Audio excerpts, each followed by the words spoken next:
मैं हूं आपका दोस्त और होस्ट अजय यादव और आप देख रहे हैं ये टेक सपोर्ट चैनल को। अच्छा, टॉपिक आपने थंबनेल टाइटल में देखा जी, आपने सही गेस किया। अच्छा, टॉपिक है quad core, dual core, octa core, i3, i5, i7। ये सब क्या होता है, कोर क्या होता है, ये काम कैसे करता है, और मोबाइल, लैपटॉप या कंप्यूटर खरीदते समय हमें कौन सा सीपीयू लेना चाहिए, कितने कोर का लेना चाहिए और क्यों लेना चाहिए, कौन सा हमारे लिए बेस्ट है।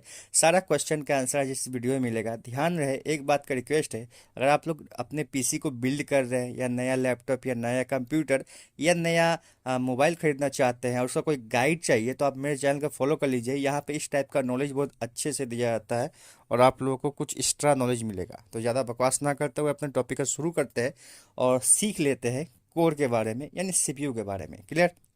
तो जब भी हम लोग कोई मोबाइल, कंप्यूटर या लैपटॉप खरीदते हैं तो सबसे पहले जो मेन इंपॉर्टेंट पार्ट होता है वो होता है कंप्यूटर या मोबाइल या लैपटॉप का प्रोसेसर, जिसको माइंड बोलते हैं। यानी प्रोसेसर का मतलब हो गया, आप सिंपली समझ सकते हैं, सीपीयू। वही मेन पार्ट होता है। अब जितना बढ़िया सीपीयू होगा उतना बढ़िया काम भी होगा। क्लियर? तो सीपीयू के बारे में स्पेशल वीडियो बनाऊंगा इसके नेक्स्ट वीडियो में, लेकिन इसके पहले बता दूं मैं आपको कोर के बारे में समझाता हूँ। तो सीपीयू समझना थोड़ा सा ज़रूरी है, क्योंकि कोर समझने के लिए सीपीयू का नॉलेज होना ज़रूरी है। सीपीयू मेन होता है, इतना आपको समझ में आ गया।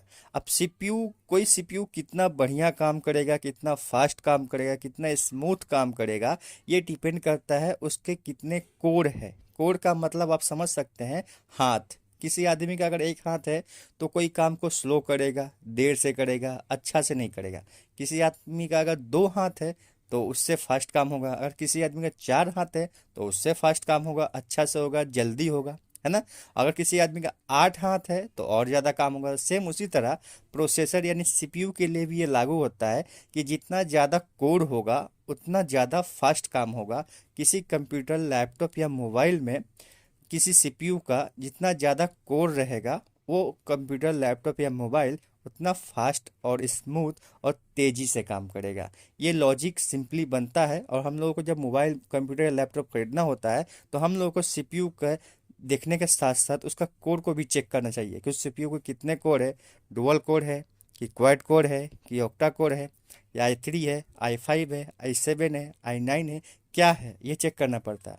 तो आप लोग इतना नॉलेज हो गया होगा, ज्ञान हो गया होगा कि जितना ज़्यादा कोड होगा कंप्यूटर, लैपटॉप या मोबाइल, उतना बढ़िया काम करेगा। उसका प्रोसेसर जो होगा बहुत फास्ट होगा। लेकिन अब आपको समझ में ये नहीं आया होगा कि ये काम कैसे करता है और ज़्यादा होने का क्या फ़ायदा होता है। तो सबसे पहले समझ लेते हैं, ज़्यादा कोर होने का मतलब है उसमें ज़्यादा हाथ होगा, ज़्यादा रास्ता होगा, ज़्यादा वे होगा उस काम को सही से, अच्छे तरीके से करने का। तो जितना ज़्यादा कोर बनेगा उतना बढ़िया एफिशिएंटली आपका काम होगा और फास्ट होगा। आपको समझ में आ गया कि अगर डुअल कोर है एक कंप्यूटर में और एक कंप्यूटर में क्वाड कोर है, तो दोनों में बेहतर कौन होगा? जो क्वाड कोर होगा वो बेहतर होगा, है ना, क्योंकि उसमें चार कोर है। चार मतलब चार हाथ समझ लीजिए। उसी तरह अगर वहाँ पर 8 कोर होगा तो वो उससे ज़्यादा बेहतर होगा। उसी तरह अगर डेका कोर होगा तो 10 कोर होगा, यानी उससे ज़्यादा बेहतर होगा। अब आप लोगों ने देखा होगा लेटेस्ट में i3, i5, i7, i9 type का कुछ निकल गया है, जितने प्रोसेसर्स हैं निकल चुका है।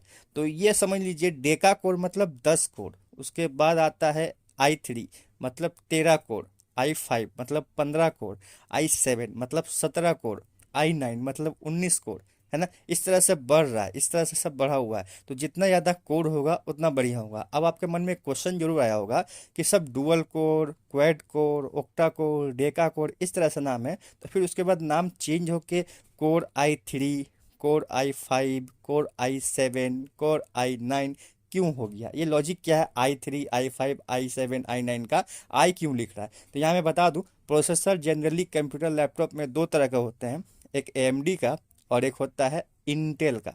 अब इंटेल मतलब इसका शॉर्टकट हो गया आई, इसीलिए i3 मतलब इंटेल का है, i5 मतलब इंटेल का है, i7 मतलब इंटेल का है, आई से इंटेल होता है। तो इससे आप लोगों को समझ में आ जाएगा कि प्रोसेसर कौन सा इंटेल का होता है। अब कौन सा प्रोसेसर लेना चाहिए, एएमडी का या इंटेल का, कौन सा ज़्यादा अच्छा है, कौन सा फास्ट काम करेगा, उसके लिए अलग वीडियो में बना दूंगा, उसमें आप लोग देख के सीख लीजिएगा। उसमें कोई झंझट की बात नहीं है। बस आप लोग इतना समझ लीजिए कि जिस प्रोसेसर, जिस सीपीयू का कोर ज़्यादा होगा, उसका क्या बोलते हैं, उसका परफॉर्मेंस, काम उतना स्मूथ होगा, फास्ट होगा और बढ़िया होगा। आपका कंप्यूटर, लैपटॉप या मोबाइल हैंग नहीं करेगा। तो जब भी आप मोबाइल, कंप्यूटर, लैपटॉप कुछ भी खरीदिए तो सीपीयू के नाम के साथ साथ आप उसका कोड भी चेक करिए। कोड जितना ज़्यादा होगा वो उतना बढ़िया काम करेगा और आस्ते आस्ते उसका प्राइस भी बढ़ते ही जाएगा। ज़्यादा कोड का मतलब ज़्यादा प्राइस। तो आशा करता हूँ आप लोगों को समझ में आ गया कि जब भी कंप्यूटर, लैपटॉप खरीदने जाएंगे तो आप लोग सबसे पहले सीपीयू चेक करेंगे, उसके बाद उसका कोड चेक करेंगे। जितना ज़्यादा कोड